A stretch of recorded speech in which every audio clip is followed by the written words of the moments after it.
जय हिंद साथियों। स्वागत है आप सभी का आज की इस क्लास में।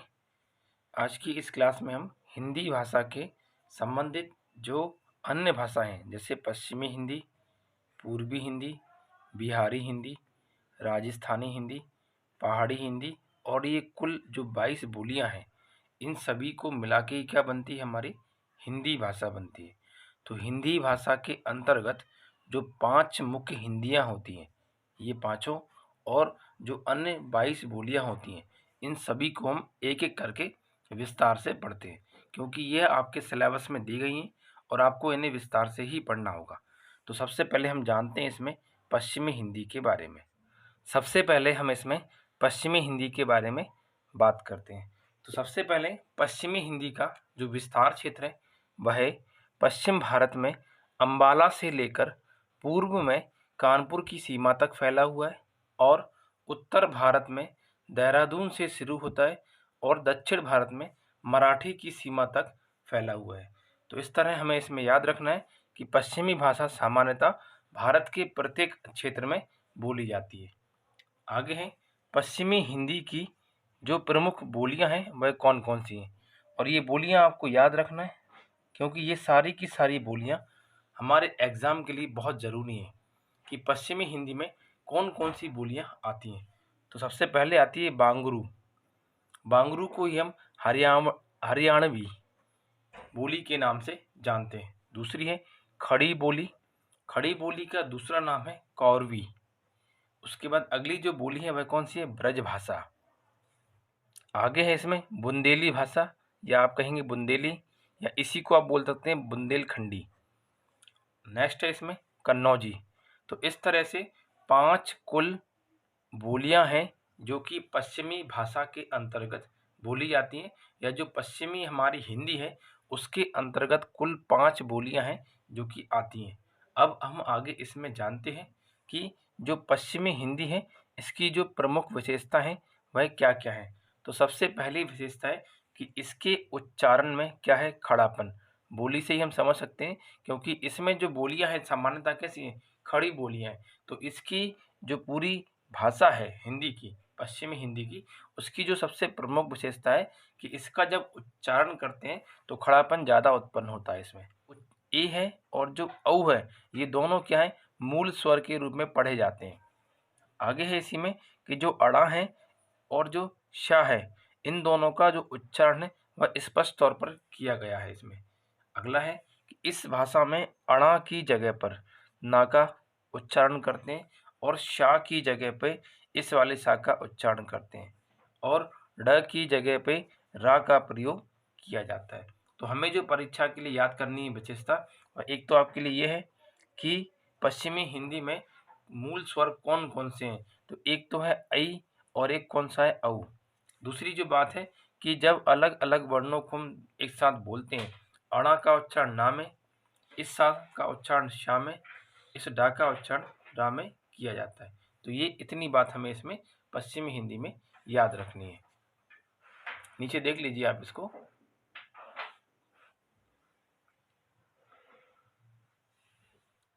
अगला जो इसमें हिंदी है वह कौन सी, राजस्थानी हिंदी। तो सबसे पहले हम इसमें इसका विस्तार क्षेत्र जानते हैं कि राजस्थानी हिंदी का विस्तार क्षेत्र कहाँ से कहाँ तक है। तो यह भाषा पूरे के पूरे राजस्थान में, सिंध में और मालवा में मुख्य रूप से क्या हो जाती है, बोली जाती है। तो हमें इसका राजस्थान के नाम से ही याद रखना है कि इसका सबसे ज़्यादा विस्तार क्षेत्र कहाँ पर है, राजस्थान में। थोड़ा बहुत मालवा क्षेत्र में भी इसका विस्तार क्षेत्र है। ठीक है। आगे हम जानते हैं कि जो राजस्थानी हिंदी होती है उसकी कौन कौन सी प्रमुख बोलियां होती हैं। तो राजस्थानी हिंदी की जो प्रमुख बोलियां हैं उनमें सबसे पहले कौन सी है, मारवाड़ी। आगे है इसी में मेवाती। उसके बाद है डूडाडी। इसको ठीक से लिख लीजिए, डू डा डी। ये राजस्थानी हिंदी की क्या है, प्रमुख बोली है। उसके बाद हाड़ौती, उसके बाद है मालवी, उसके बाद बांगड़ी, उसके बाद मेवाड़ी, और सबसे लास्ट में क्या होगी, जयपुरी। तो हम ऐसा कह सकते हैं कि जो राजस्थानी हिंदी है उसके अंतर्गत कुल 9 बोलियां बोली जाती हैं जो कि संपूर्ण राजस्थान में पूर्ण रूप से विस्तृत हैं। अब हम आगे इसमें जानते हैं कि राजस्थानी हिंदी की प्रमुख विशेषताएं क्या क्या हैं।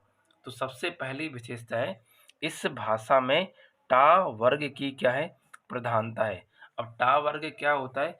टा वर्ग के अंतर्गत जो वर्ण आते हैं वह कौन कौन से होते हैं? टा, ठा, डा, ढा और अणा।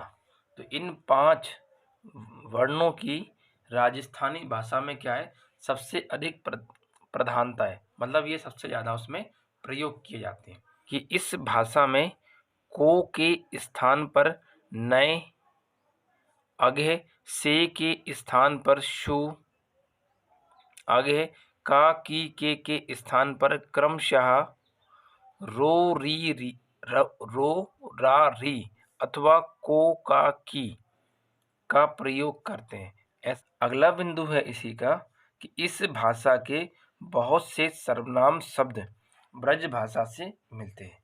तो ये 3 मुख्य विशेषताएं हैं इसकी, और कुछ बोलियां हैं, इन सभी के बारे में हमें इसमें याद रखना है। अब आगे है इसमें पहाड़ी हिंदी। पहाड़ी हिंदी क्या है? तो इसका सबसे पहले जानते हैं विस्तार क्षेत्र। तो हिमाचल प्रदेश, क्योंकि यही हमारे भारत का पहाड़ी वाला क्षेत्र है, जम्मू कश्मीर, ये सब क्षेत्र कैसे हैं हमारे? पहाड़ी वाले। तो इसी के आधार पे इनका नाम रखा गया है। तो हिमाचल प्रदेश के जितने भी समीपवर्ती क्षेत्र हैं, उन सभी क्षेत्रों में यह भाषा क्या है, सबसे ज़्यादा प्रचलित में। कौन सी वाली? पहाड़ी हिंदी। और पहाड़ी हिंदी की जो प्रमुख बोलियां हैं वह निम्न प्रकार हैं। कौन कौन सी है? गढ़ वाली, उसके बाद है कुभाऊनी, और लास्ट में क्या है? पश्चिमी पहाड़ी। तो ये 3 मुख्य इसकी क्या है, बोलियां हैं, जो कि हमारे लिए इम्पोर्टेंट है। इससे प्रश्न इस प्रकार बनते हैं कि कुभाऊनी किस हिंदी की बोली है? तो आंसर क्या हो जाएगा? पहाड़ी हिंदी की ये क्या है, प्रमुख बोली है। तो इस तरह हमें इन बातों को याद रखना है।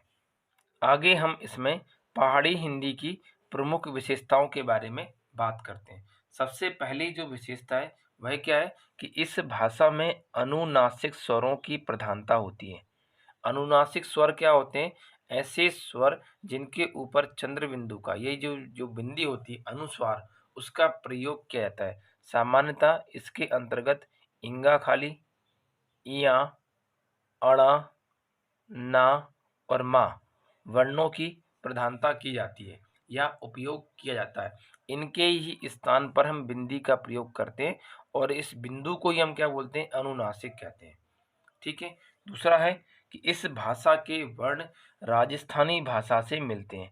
तो ये बात भी आप याद रखिएगा कि पहाड़ी हिंदी की जो भाषा के वर्ण हैं वह राजस्थानी भाषा से मिलते हैं। अगला है कि पुल्लिंग एक वचन में ओ का प्रयोग करते हैं ये, और बहुवचन में आ का प्रयोग करते हैं। ठीक है। तो ये 3 इसकी प्रमुख विशेषताएं जो कि हमें याद रखना है। अब आगे है इसमें पूर्वी हिंदी। पूर्वी हिंदी का जो विस्तार क्षेत्र है वह उत्तर प्रदेश में और छत्तीसगढ़ में सबसे ज़्यादा है। तो सबसे पहले तो हम इसका विस्तार क्षेत्र ही याद रखेंगे कि यह उत्तर प्रदेश में और छत्तीसगढ़ में सबसे ज़्यादा प्रचलन में है। आगे है पूर्वी हिंदी की प्रमुख बोलियां। तो पूर्वी हिंदी की जो प्रमुख बोलियां हैं उनकी संख्या कितनी होती है? 3। और ये कौन कौन सी हैं? अवधी, बघेली और छत्तीसगढ़ी। तो ये 3 प्रमुख बोलियां पूर्वी हिंदी के अंतर्गत लिखी जाती हैं। अब आगे हम इसमें जानते हैं कि पूर्वी हिंदी की जो प्रमुख विशेषताएं वह क्या क्या है। तो सबसे पहली विशेषता है इसमें कि अड़ा का उच्चारण ना में होता है। उसके बाद शा और शा का उच्चारण, दोनों प्रकार के शा, सलजम वाला और षटकोण वाला, इन दोनों शा का उच्चारण इस वाले शा में होता है। तो ये इसकी पहली विशेषता है। दूसरा है कि इस भाषा में या इस बोली में महाप्राण ध्वनियों का क्या है? समावेश है। महाप्राण का मतलब क्या होता है कि ऐसे वर्ण जिनको उच्चारित करने पर वायु का प्रभाव ज़्यादा होता है, उन्हीं को अपन बोलते हैं महाप्राण। जैसे मैंने मान लो यहाँ पे लिखा का, खा, गा, घा, इंगा। तो का मतलब क्या है? के। खा मतलब क्या है? के एच। गा मतलब क्या है? जी। घा मतलब क्या है? जी एच। तो ये जो बड़े वाले हैं जिनमें ज़्यादा वायु का प्रभाव होता है, इनको इनको ही हम क्या बोलते हैं? महाप्राण कहते हैं। ठीक है, साथ ही साथ इस हिंदी में सर्वनामों का प्रयोग सबसे कम किया जाता है और इसमें या का जो उच्चारण होता है वह जा और एवं ए में करते हैं, जबकि वा का उच्चारण बा और ऊ में किया जाता है। जैसे यदि यहाँ पे शब्द लिखा हुआ है यह, तो या की जगह क्या यूज कर रहे हैं, ये जा यूज कर रहे हैं और ए यूज कर रहे हैं। तो या के स्थान पे जा, या तो ये पर क्या होगा ए। तो यह को ये लोग क्या उच्चारित करके पढ़ते हैं, जह या पर एह। ठीक है। अब आगे हम इसमें बिहारी हिंदी के बारे में बात करते हैं। तो बिहारी हिंदी नाम से समझ में आ रहा है कि बिहार में सबसे ज़्यादा इसका विस्तार क्षेत्र है। तो संपूर्ण बिहार में, साथ ही साथ में संपूर्ण झारखंड में और थोड़ा बहुत उत्तर प्रदेश में इसका विस्तार क्षेत्र है। तो यह हिंदी संपूर्ण बिहार में, झारखंड में और थोड़ी बहुत उत्तर प्रदेश में बोली जाती है, या फिर वहाँ पर इसका विस्तार क्षेत्र है। इस हिंदी की प्रमुख बोलियां 3 होती हैं और वह कौन कौन सी हैं, भोजपुरी, मैथिली और तीसरी होगी मगही। तो ये 3 जो बोलियां हैं वह हमारी बिहारी हिंदी की हैं। तो इस बात को आप इसमें याद रखिएगा। अब हम इसमें बिहारी हिंदी की जो प्रमुख विशेषता हैं उनके बारे में बात करते हैं। तो वर्तमान काल में इसमें ता का प्रयोग करते हैं, ये भूतकाल के लिए ला का प्रयोग करते हैं और भविष्य काल के वाक्यों के लिए ये लोग इस वाले बा का प्रयोग करते हैं। तो यह इसकी सबसे प्रमुख विशेषता है, इसे आप याद रखिएगा। दूसरा है, बिहारी हिंदी में सहायक क्रिया के रूप में भोजपुरी में बारे या रहल का प्रयोग करते हैं सबसे आखिरी में, मैथिली में छल का प्रयोग करते हैं और मगही में हल का प्रयोग करते हैं। जैसे हम बोलते हैं कि रमेश बाजार जाता है, रमेश बाजार जाता है। तो इन हिंदी के वाक्य में जो सहायक क्रिया है वह कौन है, और इनके जगह पे ये क्या लगाते हैं कि रमेश बाजार जाता जा रहल या जाता रहल। इसको चेंज करेंगे तो क्या होगा, रमेश बाजार जाता रहल। तो ये सबसे आखिरी में लिखा होता है, इसी को अपन सहायक क्रिया बोलते हैं। तो इस भाषा में ये लोग अलग अलग बोलियों के आधार पर अलग अलग जो सहायक क्रियाएं होती हैं उनका प्रयोग करते हैं। ठीक है। अब हम इसमें बोली के बारे में चर्चा करेंगे। जैसा कि पीछे मैंने लिखवाया था कि हम इसमें कुल 22 बोलियों के बारे में पढ़ेंगे। तो पहले हम इसमें बोली की परिभाषा पढ़ेंगे, उसके बाद एक एक करके जो बोलियों की नाम है उनको हम विस्तार से जानेंगे। तो सबसे पहले परिभाषा के बारे में बात करते हैं। तो यह विचार को अभिव्यक्त करने का माध्यम होता है।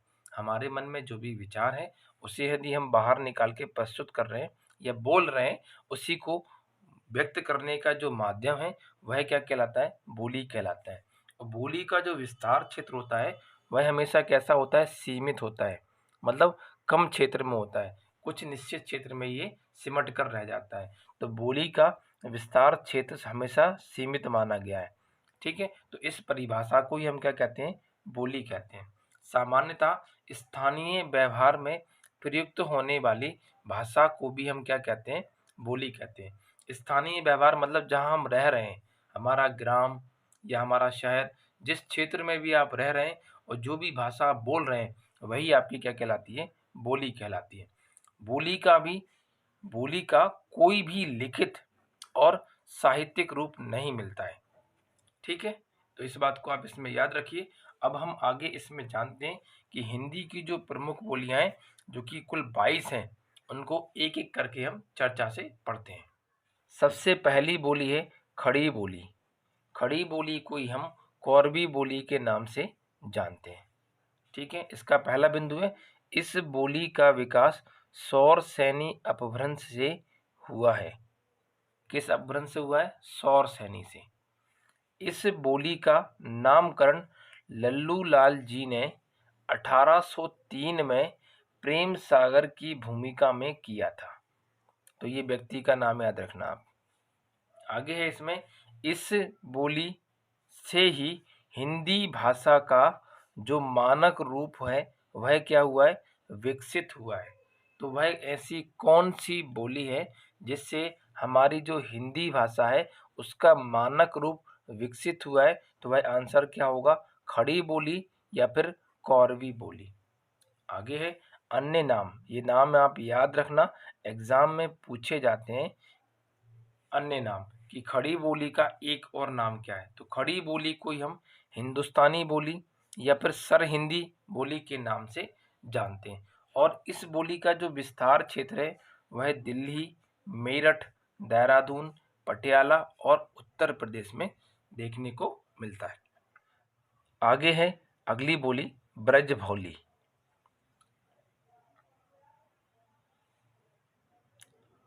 अब आगे है इसमें अगली बोली ब्रज बोली। ब्रज के नाम से समझ में आ रहा है कि यह बोली जो है मथुरा और मथुरा से संबंधित जो क्षेत्र हैं आसपास के, वहां पर क्या है सबसे ज्यादा प्रचलन में। तो ब्रज का अर्थ होता है गौ स्थली या जहां पर गाय रहती हैं। वो कौन सा क्षेत्र है हमारा? मथुरा वाला क्षेत्र और वृंदावन क्षेत्र। ठीक है, तो इस बोली का जो विकास है वो भी किससे माना गया है? सौर सैनी अपभ्रंश से ही हुआ है। ठीक है, ऊपर हमने पढ़ी थी अभी खड़ी बोली, उसका भी किससे हुआ था? सौर सैनी से। ब्रज का भी किससे हुआ है? सौर सैनी से ही। अगला है कि ब्रज बोली का एक और नाम क्या होता है? तो वह क्या है? अंतर्वेदी। याद रखना, इंपॉर्टेंट है हमारे एग्जाम के लिए। नेक्स्ट है विस्तार क्षेत्र। तो इसका जो विस्तार क्षेत्र है सबसे ज्यादा कहाँ पर है? उत्तर प्रदेश में। कहाँ कहाँ पर? मथुरा, बरेली, अलीगढ़ और आगरा और साथ साथ भरतपुर में। थोड़ा बहुत इसका विस्तार क्षेत्र मध्य प्रदेश के ग्वालियर और मुरैना में भी मिलता है देखने को, क्योंकि वहीं से थोड़ा निकट पड़ता है ये मथुरा और वृंदावन का क्षेत्र। ठीक है, तो आज के लिए इतना ही। मिलते हैं हम अगली क्लास में, तब तक के लिए नमस्कार, धन्यवाद।